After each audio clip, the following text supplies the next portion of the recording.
Welcome back to Mindful Notions, where we help young people do more with less. I'm, as always, your host, Sam Lee, joined by my co-host, Hillary and Austin.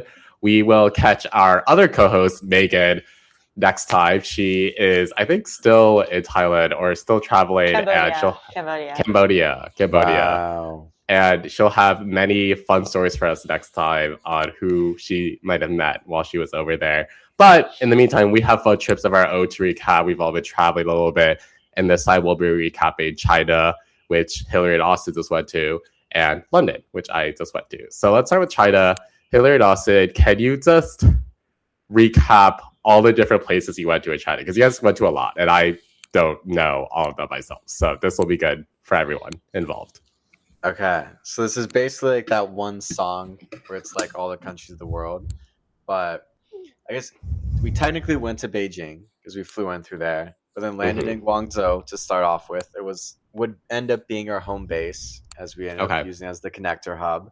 So Guangzhou down to Hong Kong, then to see Macau for a day, then back to Hong Kong, then through Shenzhen for about 15 to 30 minutes, back to Guangzhou. Then taking the train to Guilin, then taking the train to technically Guiyang, but then through Guiyang to Chongqing, to Chengdu, and then back to Guangzhou. And then we flew back through Tokyo, so technically adding that as well. And how long was this trip in total?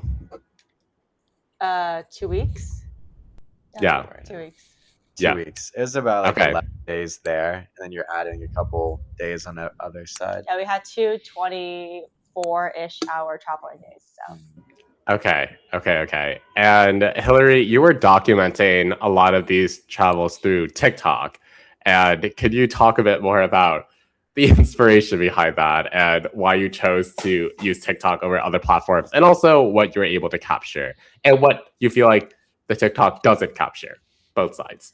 Yeah, I mean, I think documenting was generally just wanting to remember the trip and being aware of all the sites that we were seeing. It was a whirlwind of a trip, as you may be able to expect through the number of places that we visited, but also it was just really packed. And when things are that packed, it's easy to just live in the moment and kind of experience it fully and then not really be able to recount it later on. So that was kind of the thinking behind it. Another aspect, a slightly ulterior motive, was I know that I want to begin building my social media social media platform. Your social media presence. Correct. Already my presence as a public figure after coming back in order to help promote my startup that I'm building. So I kind of viewed this as just getting myself into the habit of posting, getting comfortable taking videos. When it comes to why TikTok in particular, it honestly came from a suggestion from some of my friends who are creators who just said it's pretty easy to just edit in TikTok. And in my view, like I am trying to keep this as sustainable, as easy as possible. So I was like, okay, I just record in my photos and then just put it into TikTok. And then it was actually a really nice activity because at the end of the day, I would basically put everything into TikTok, kind of auto cut them. We would literally choose like the first audio suggested by TikTok, and like we would make like some revisions if we felt like it didn't align. But at the end of the day, Austin had creative input in these TikToks. I was like the creative voice, yeah. As much creativity as one could say by recording and then just putting it into TikTok. But yeah, yes, it was the recorder. Nice thing to look back on at the end of the day and be like, oh wow, we like did a lot during the day. So. Yeah, and this was China trip, so TikTok, China themes.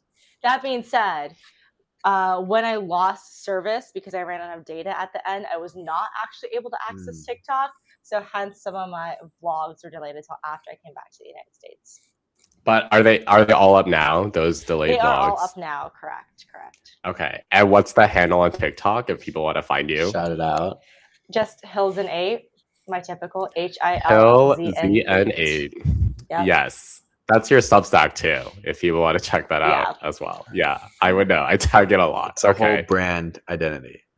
Yes. Why 8? Besides it being a lucky number, at least in Chinese. Because it's a lucky number, Sam. I made this in middle school. I couldn't put my full name. I needed a number. I chose a lucky one. Comes down to that. That was just your Georgetown thing. No. Yeah, no. What were your numbers for Georgetown? Your email? HNZ3. Austin is Mm, a fake fan. He does not know what's going on here. yeah, we've never emailed Yes, we have. like once or twice. I always have to ask for I it. continue to email you. Well, why would you Anyways, have we'll two put that different on. ones? We'll put that on hold for now. And you guys both look like you have fresh cuts. Was that in China or the States? Yes, yes. Okay. Fresh cuts and fresh bruises. I think it added up to less than $30 for the two of us with Wow. a little tip, which is not customary in China. So Mhm. yeah, Austin was a little Yeah. scared. He told me that men care a lot about haircuts and it really impacts their identities and how they view themselves. So he was really concerned about going into honestly a random hair salon that we passed by. But I said, no, take the risk. When we're in China, we have to take advantage of the services. And he did great. He loved it. I loved my haircut. We were there for like an hour. It was awesome. You can't do that in the US. Yeah, I Yeah. was just, you know how there's a lot more potential effects for a guy than a girl. I think. I could and see also- that. And also, like it was in Chinese, which was the difficult Y- part. Although I ended yeah. up having a conversation with my haircut person, talking about politics. And Oh, wow. yeah, I was Okay. scared he was gonna mess me up after that, but it was okay. Ominous. Yeah, clearly it was the opposite. I get it. I think it's easier to like fuck up a guy's haircut and make it look bad than I feel like, but hair is important for both sides, I would say. It is. I think I've seen worse cuts on Yeah. men. Like the potential is there. Yeah. Yeah. What's surprising about China? I feel like that is usually what's on people's minds these days, at least in America. It's so I don't know, it can be such a monolith in our minds or the way we talk about it. So what's surprising for you guys from that trip? I feel like what's not surprising, not there's this. It's funny. There's this whole like almost archetype now of article that people write where it's like, I went to China. Now let me talk about China, and someone Yeah. will go for like a week, and then they make a whole manifesto about the country and their new experience of it. So we'll do the same basically right now. I think two things that stood out to me the most was one, it's just a lot of people. You realize that as Yeah. you go, A bit of a caveat here. We went over like the Labor Day holiday, We did. which is one of like the busiest travel periods for China. So that's. But I you know. was more referencing just like you see the amount of apartments, you see the size of the cities. We went to Chongqing, which I did not know. Thought it was just like that one futuristic city that everyone has on Instagram. But then it's actually China's biggest city with over 30 million people, which is Wow. like bigger than most countries. So, you always compare it to the US in terms of like size. Oh, they're the similar size, similar big powers, but it has like triple the amount of people. So, you really realize that as you go there, where there's just so much you can do within it that it kind of adds just a depth to it of we were talking about developing economy versus the high tech nature of it, and that really adds a layer to that. I think the second thing to me was I was very interested going into it, thinking about the AI, thinking about the tech spheres. As she said, there's a whole tech ecosystem where if you don't have access to Western data or international data, you're kind of cut off from everything else. You have to use Douyin, Doubao, Alibaba, all of these, WeChat. But surprisingly, in all of our conversations, coming from the West, or at least the US, there's this whole almost China shock, China fear going on. It's like we need to develop our AI because China is really good. And not only that, China is super optimistic. They're putting it into everything like robots, into, there's every sector imaginable. But we went there, we talked with a lot of Hillary's family. We talked with, high school teachers at a school that we toured. Oh, And pretty wow. much, except for one person who almost worked at Huawei. Got an offer. But Got an offer, turned it down turned to it work down. at a high school. Except for instead. that one person, I'd say the vast majority of people either did not care about AI or said that they thought Chinese AI was way worse than American. So it was like a very Wow. flipping the script of what you hear here. Yeah. Yeah. I agree with what Austin said, but not to be too contrarian because Austin has been calling me out for that recently. I think it is very different But honestly, one of my takeaways from the trip was realizing actually more the similarities and the differences.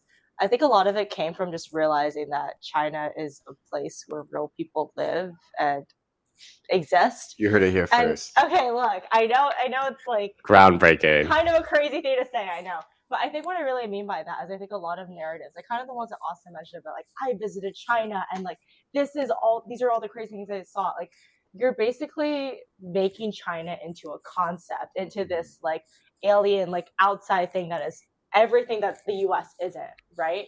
And like, Yeah. there's some truth to that narrative, right? I'm not gonna like dispute that. But on the other hand, like I think being there really helped me just understand how China is at the end of the day just like a culture, a people, an economy. You know what I mean? Like Politics. politics, yes, but also like so much of like what we saw there, like, and this is a big, honestly, like props to my dad for all that happened on the trip. He talked to a lot of people there, and like hearing those conversations really gave me insight into how, yeah, some people are taxi drivers, yeah, some people are selling fruit in a tourist destination, yeah, some people are teachers, but at the end of the day, they live their lives in China. They've been there, most of them for their whole lives, just existing and leading a normal life, like eating food, ordering taxis, buying cars if they can afford it. And it's, in many ways, like not that dissimilar to just the way that people live. At the end of the day, it's just like a place Yeah. where people live, much like what the US is. And I think being there for 2 weeks, and also like probably helpful to be there with family as well, where it's like, yeah, these are people I know, although mostly vaguely, who actually exist there. That helped really make that insight very real for me. Yeah. What's the dynamic of traveling, Hillary, with a parent and a boyfriend? I feel like that's something that a lot of people think about, especially in relationships. But what was it like to, especially meeting other family? Like, how were they viewing you in Austin? And just what was the whole dynamic? Oh yeah, Austin was great. It was me and Austin against the world over there. Wow. It was Austin alone Austin against the world. I was on his shoulder essentially, because Austin was the go-between. He has in my entire family on WeChat. He is able to communicate with them in Chinese while I did it, and my dad doesn't use WeChat, despite everyone else in China using WeChat. So Austin was Wow. the go-between for the three of us. Plus, Wow. we're using Austin's no foreign fee credit card. So he was ordering Wow. everything, Alipay, Didi. Thank you very much, Austin. So basically, he was a rock for me, certainly, but also for my dad, because without him, I my love dad that. would have been dishing around cash. And as he realized, the very first day that he was in China, the taxi driver he tried to pay in cash was like, I do not have change for you. No one here carries cash anymore. So Yeah. it was honestly great. Like it was not awkward or weird at all. And I think that's because, yeah, I don't know. It was there were definitely weird dynamics on the trip, but I think Austin and I were a package. Yeah, it was awful. Oh. Half kidding. No, it was like a full time. It was sort of like a full time job in terms Yeah. of, and maybe this is always the experience of being the slightly outsider of the trip, but I feel like it was a part time job of psychiatrist where you had interfamily bickering, and then I'm just there trying to cool tensions. And then also, yeah, that one weird dynamic of her dad not using WeChat and Hillary ghosting her family. And so I just became the interlocutor of every single member of her family. I'd be sitting there with her and her dad, and I'd be the one telling her uncle, her cousin, her aunts that we're like 5 minutes away, we're almost there, all of those things. Very strange circumstance. Yeah, wow. Austin is the surprise interlocutor there. Would not have expected that. But also, I'm not fully surprised. I could see his personality lending itself to that. Do each of you feel inspired at all to apply what you've learned or experienced in China to scaffold and compete respectively? Or was it more of this personal trip that of course informs who you are as a person as you continue with your endeavors, but isn't as like directly related to what you guys are working on? I can start. There was definitely a lot of pressure for us to incorporate elements of this trip into our writing, not least from my family. Like my dad, the whole time was Oh. like talking to me in Austin. He was like, "You should be writing at least 10 articles about your time here in China." And like generally that side of the family, a lot of them are writers, so they were like, "Yeah, you can write Okay. a lot of pieces on this." He was like, take a photo of this, and this photo can go in your article. Yes, he would be pointing to places. I speak for myself. I'll let Austin answer for himself, even though I think I have a sense of what he would say. I don't know. I don't think I'm gonna write anything direct about it. It just feels like both all and nothing at once. It's kind of like what we were referring to earlier, those two dually narratives, where on the one hand is a completely different like cultural, technological, political context that is like so different that it's like difficult to grasp. But on the other hand, it's just mundane. It's just like it's people's lives and like what is there to sensationalize about that. So I think I think my takeaway from the trip is just being able to hold those two truths at once, honestly, to see China as like to not just see, because you can say like obviously those things are true, right? You can see that about any country, about any nation, any people. But I think it's like having my own understanding of that is the main takeaway from my trip. And like you said, Sam, like that will inform me as a person, my writings going forward. But in terms of writing directly about it, I don't really see myself doing that right now. Yeah, totally fair. Austin? Yeah, I mean, I was thinking the same thing as your dad every single day would look at me and be like, "This is the article right here." Wow, he's really encouraging of the wanted it. articles. And you know, it was complicated because you know I've started writing Compute, which is very AI, tech, geopolitics focused. I feel like I should write something, although it's not something I'm doing right now actively. But maybe I will. Although, like Hillary said, I think it's just a lot of background, context, and knowledge that will stay in my head moving forward, and maybe how I articulate certain articles or certain perspectives is now carrying this awareness of, you know, multiple worlds outside of just, you know, the U.S. perspective, multiple lived realities, all of that.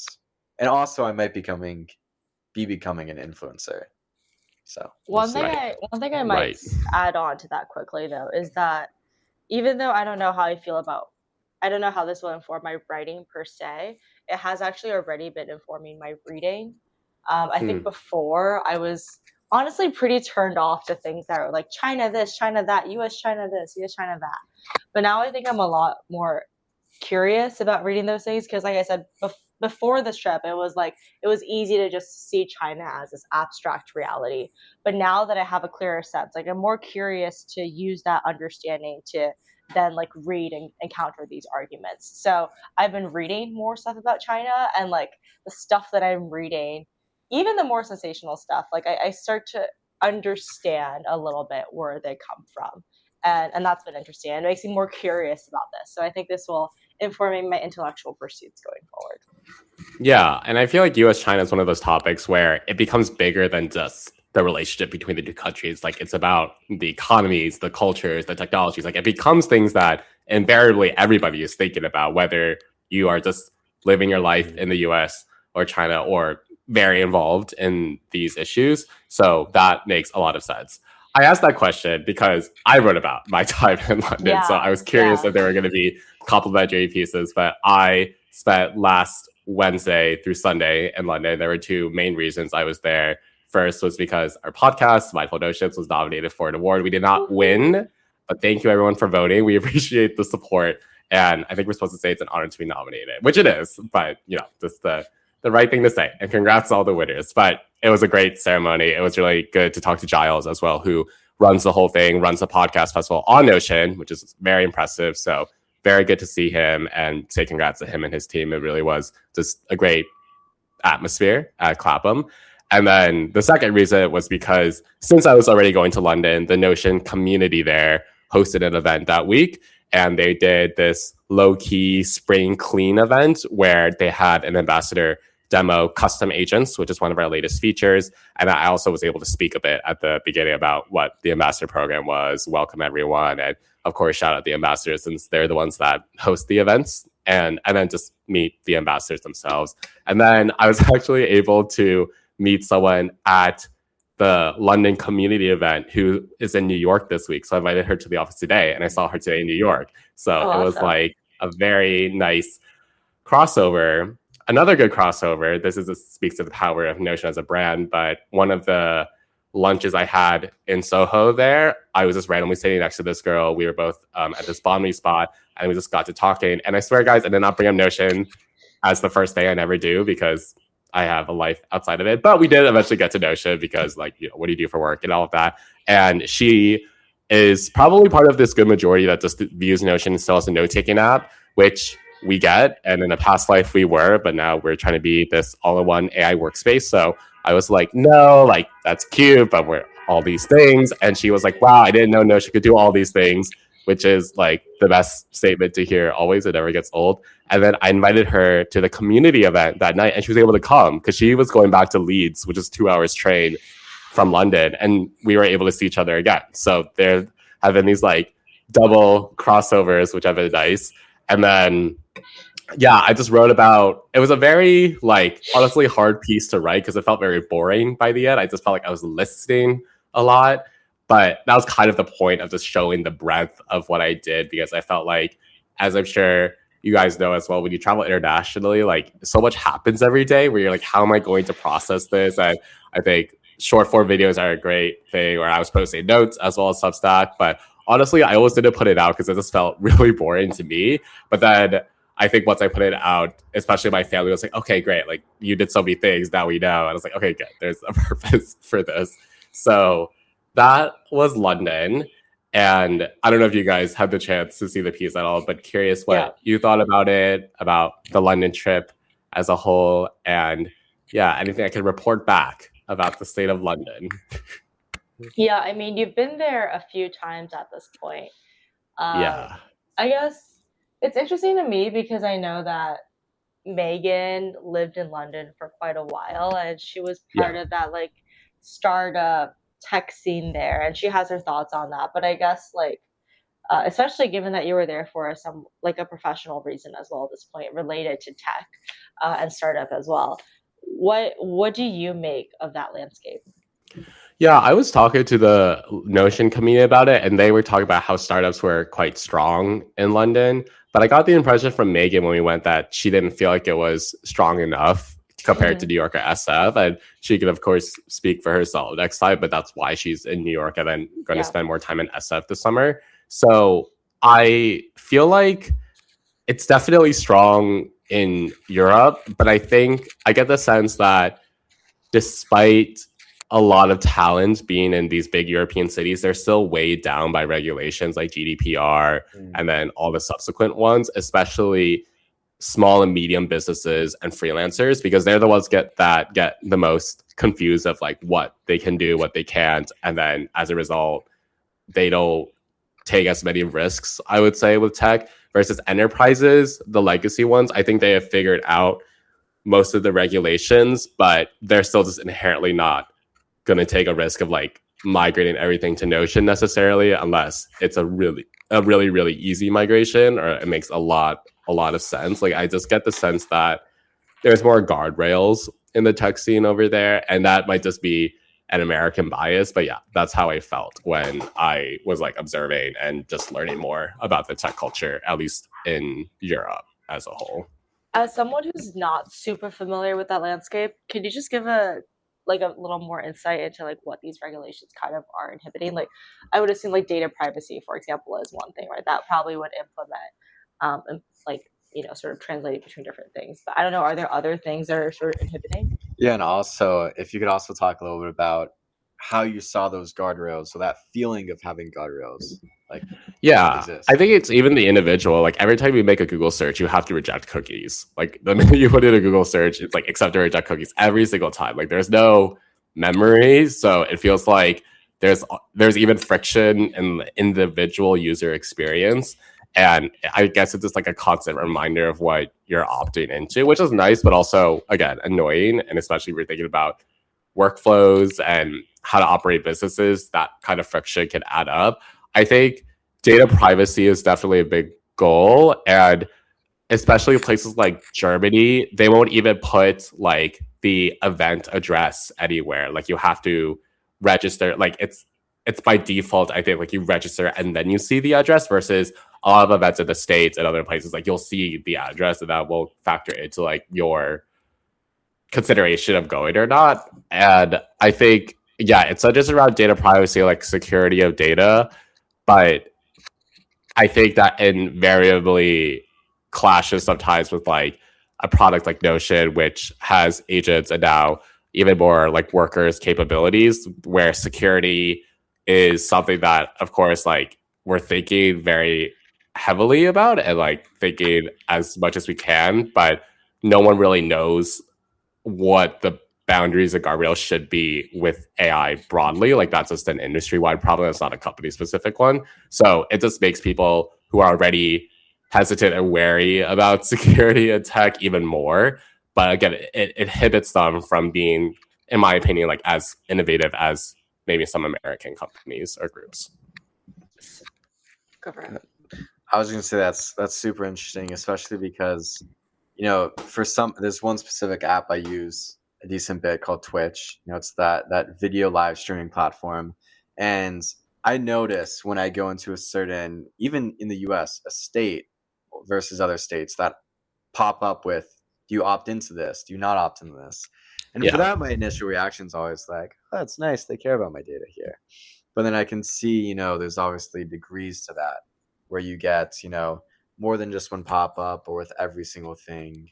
That was an interesting case. And I remember when you initially, I think it was for your piece for me in Atlas, you had written initially when you were back in DC about the responsible AI ecosystem and how I think you were talking about connectors and how that was even before agents blew up. But now with agents blowing up, it sort of feels like AI and agents are opposed to privacy.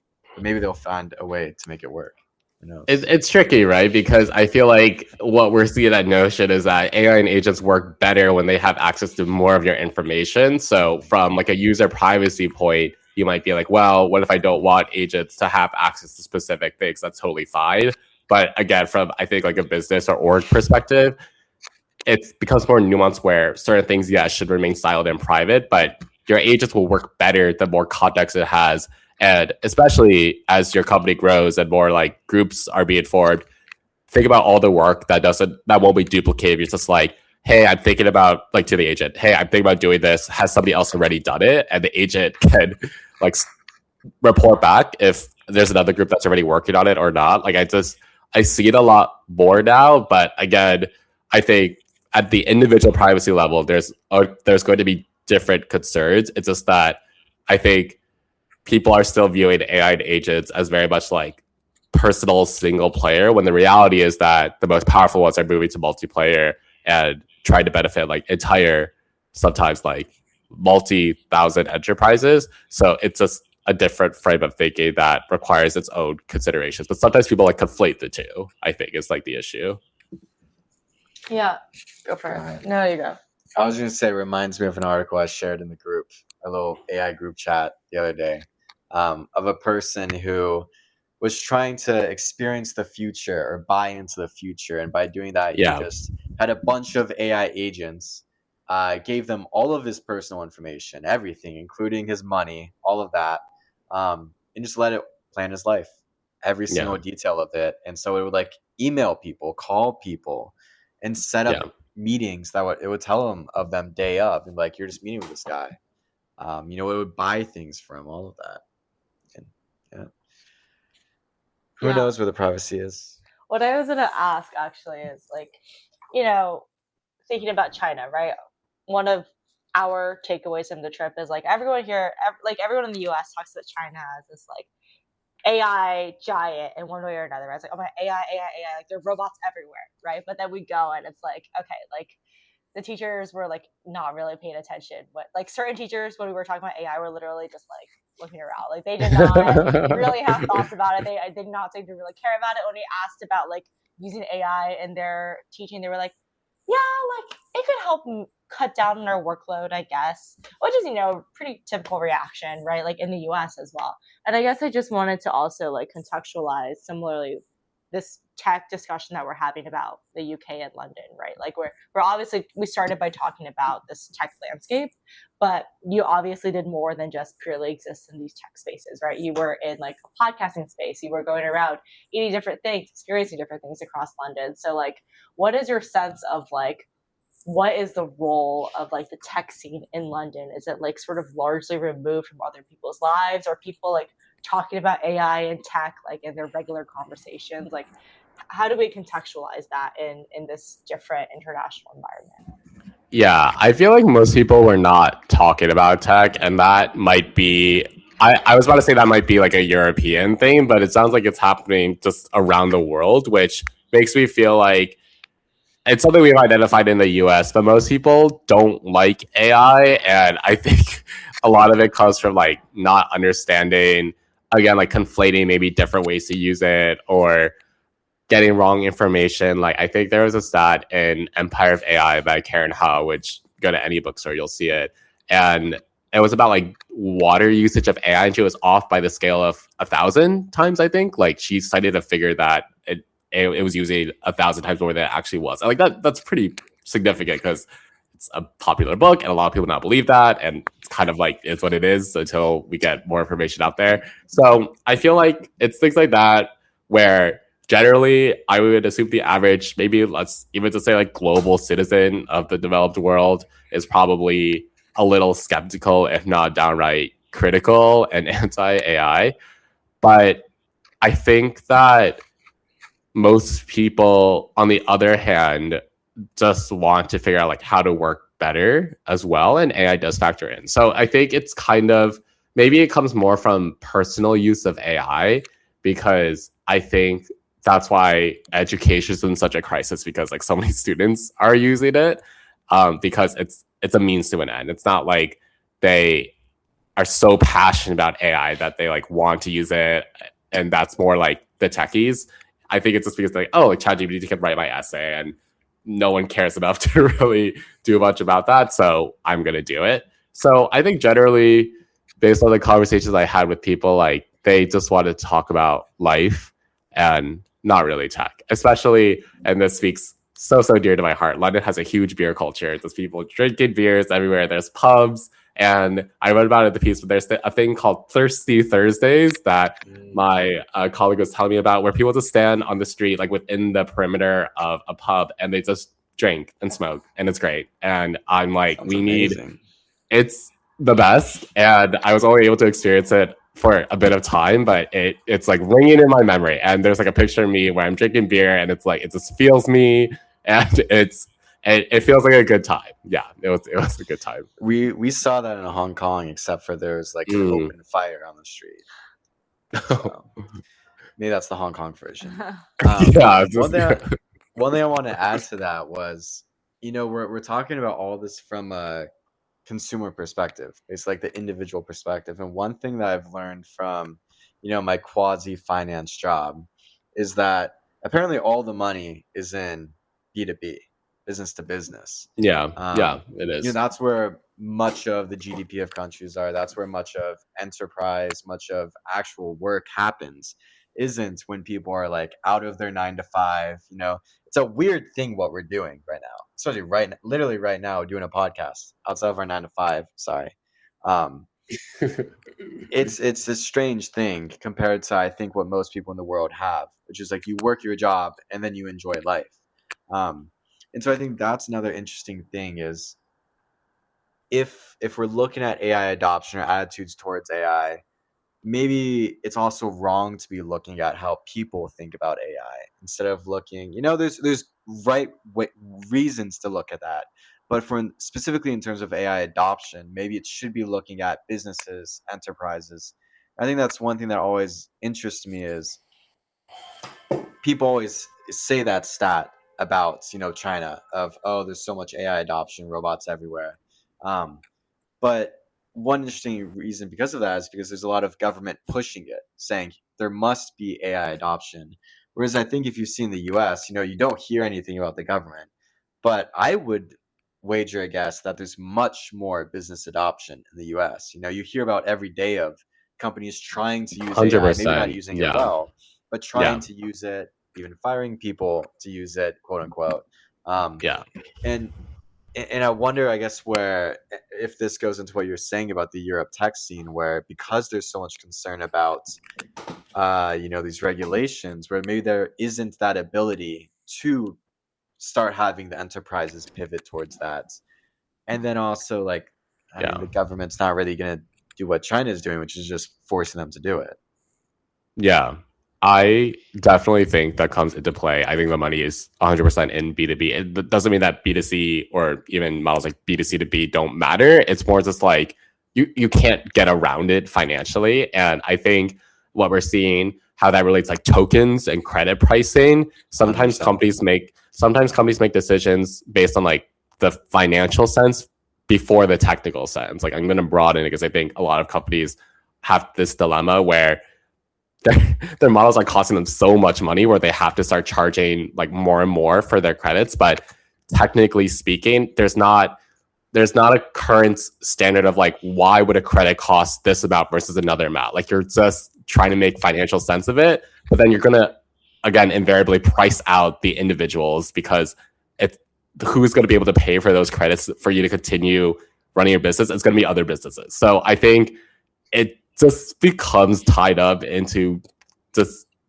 inevitable economics. But again, I think that's why people sometimes hate AI because they're like, why does it seem like it's becoming such a money decision? But I think we're only going to see the convergence more between like decisions that need to make as much financial sense as technical sense. Like I think when this wave started in late 2022 and then 23, 24, most of the decisions made of like when to launch models were based on like the technical capabilities. But I think these days it's a blend of like the technical capacity, but also the financial capacity for either these businesses or the VCs that back them to fund it, or their consumers, which should be a mix of businesses as well now, depending on how big they are. That's actually a super interesting point I've never really thought about. Like now that I think about it and look back on it, it definitely felt like oh god, sorry guys, sorry, hit the table. Really did not like what I was saying. I know the past keep going. 3 years did kind of feel like a playground. I mean, I know we've had this in a previous discussion where I think it was when we were just starting and charting our courses of how we experienced AI. We were saying like the first time we used it, it felt like a gimmick. But that definitely was how I used to feel about it. But maybe it's because of the context I'm now thinking about it. It definitely feels now much more like, oh, it's expensive. You have limits. You use it as much as kind of you can get out of it, and then that gets cut off. And now it's much more tied to that financial. So I think you're right that there is some, maybe once the money catches up, then the more technical can come back, the more freedom, the more creative, etc. But another question for you. One thing I've been thinking about a lot is, the current geopolitical moment in Europe. There's a lot of talk about Europe being different, Europe changing, Europe turning away from the US. I've talked to European academic and think tank friends, and they kind of, and my question to them is always, does it feel like, after 4 years, it'll turn back to the same thing, or is this like a serious rupture? So you've been going for a couple years now. I wonder if you've seen any difference, whether it be just in the way people generally are, in the way enterprises are. I mean, Notion's a US tech ecosystem, and nominally there's talk right now about like tech independence, tech sovereignty.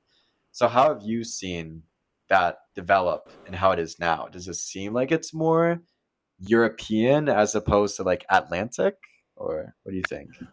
I think until European tech companies have their own foundational large language models, they can't get that far from the US or China. Like US and China dominate with their LLMs, and you can't build on things right now unless you use foundational LLMs like your Claudes, your or your Minimaxes or DeepSeek from China's side. So I think until then, it's kind of more talk. I feel like they can't escape it, and I think until they have their own LLM to compete with, they're kind of bound to US and Chinese models, which again give those two countries an advantage. That being said, I don't think I've spent that much time thinking about the geopolitics when I'm there. I think when I go back to China, I think anti-American sentiment definitely comes up, like both from top down, but also just even when I see my grandma scrolling on WeChat, it's like this influencer in New York, like I'm in New York at 10 p.m. and it's dangerous and it's scary. I don't feel safe. Like, don't come to the US. And I'm like, wow, I wonder how many of these videos are being made every day. But I think in Europe, it's more just like, it feels like there's a bigger separation between work and life, which I think plays into how much you're going to talk about politics and so on. But I will say one exception. I had this excellent dinner at this Tunisian street kitchen on Lower Marsh Street in South Bank where I was staying. And this group of 20-somethings kind of reminded me of us guys for having this very opinionated debate about politics and like jail systems and prisons and justice. And I was like, okay, so it does happen. So probably like if I went to Oxford, right? Or like if I went to an academic thing, which, you know, we could check out if we all did London. I'm sure it'd be a little different, but outside of that, yeah, didn't really hear much. So I'm curious, would you guys ever live in China long term? And if the answer is yes, like where are we living? What are you doing occupation wise? Do you have a dog? Do you have a family? Like what's happening here? You want us to paint a picture? Yeah. If the answer is yes, you can also say no. It's a great question. I mean, I think we were talking about it a little bit. I mean, there are certain things that are undeniable in terms of conveniences. It is so convenient there. Partially just because of price disparity, but partially because of things just work well. Like there's the price disparity of like DDs, which are their Ubers, so cheap. And it's instantaneous, and we're talking about the like supply dynamics of that. But there's so many people doing it. It's instantaneous and cheap. Food is cheap. You know, the government. This is something I heard the other day, where people talk about the fact that in political science, political theory, that democratic systems, they're good because if there's people who are upset, then you can just vote out the old governments. And that's the bad thing about China. It doesn't have that system. So if they mess up, it cracks. But because of that, there's a way you can phrase, or you could say that they're much more keen on what needs to be done than in the US. Just let it, slip up. And so their infrastructure systems, amazing. High-speed rail. We got back here to New York at JFK, took the tram, and it felt like, a century before that. Yeah. So there's a lot of conveniences. I don't know. What do you think? I think a thought that I had on my trip was like, whenever I saw a young person texting on their phone or like scrolling on their phone, which is obviously a very common like phenomenon like across the world, right? But in China, whenever I saw that, I was just like, I wish I were you, like, but I'm not. And like I say that anecdote just to like emphasize. What does that mean? Well, like there's a 12-hour time difference plus the firewall, right? And like because of my data issues, I couldn't reach anyone. Yeah. So it just like so in my head I couldn't conceptualize like the thought of like using WeChat to like text all of my friends, or like using like Xiaohongshu, like Rednote, or like using Douyin or those things. You know what I mean? Like that's just like a completely different ecosystem. So it was that particular like image in my mind that just like showed me how like like everything that Austin said, like that makes China and like some areas more than others like livable. But then I think about like actually living, and I think about like the networks that I'm so tied to, obviously physical friends, but like also these like very nebulous ones, like ideological, social, cultural, that like I think are just really hard to escape. Like I came out of the trip like proudly as like an Asian American, like not you did, ABC, ABC. Okay, Austin, we can relax now. I'm But an ally. but Austin's an ally. I'm in that middle there. So Yeah, long story short, Diplomatic answer. Hong Kong is pretty nice. Mm. Except for from the people we talked to in Hong Kong, which is kind of just one person, didn't seem like he thought it was going in the right direction. Okay. what about you? I know you wrote about it, and actually, I was going to ask you about that in terms of livability. Like, what are your views on London's livability for yourself? Yes, I think London's the first city abroad that I could seriously see myself living for at least like 6 months to a year. I'm USA through and through. I know I'll settle down here, and I mean, the States has so many flaws. Like we could literally never stop talking about it, but it also has freedom, and like I don't know, it's hard to give up. Flaws. There are flaws, but I just like there are so many things that make this country like home. I think to me at this point, and Oh no, I meant there are flaws.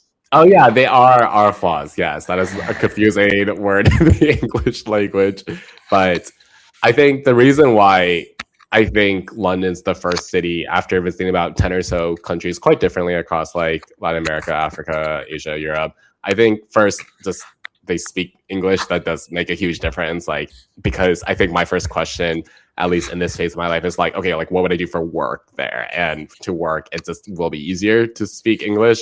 And I just really feel like London's a great mix of DC and New York. Like I don't know how accurate that comparison is, but DC kind of brings the culture and New York brings the capitalism in my head, and London has the history more than the States, of course. So you have like the museums and the old but beautiful architecture, but also has like the big skyscrapers that you don't really get in DC. And I also think that the London food scene is a little slept on. I don't think amongst at least Asians it has like the best reputation, but it has solid Indian food, broader Asian food. Dishoom is like one of the best rated Indian places there, both breakfast and dinner. I went for breakfast; it was really good. And then I will say, like after considering work, so I'd probably be like still in tech and doing something related to that, which there's plenty in London. I would say living wise, like I just need access to tennis courts, and there were so many tennis courts at Battersea. It was like tennis court after tennis court, and the sun was shining, and it was next to like this renovated power plant. Yeah, that's that's what not the Battersea area is. Yeah, that isn't normal. And I was like, oh, I could like it just popped into my head. I was like, I could live here.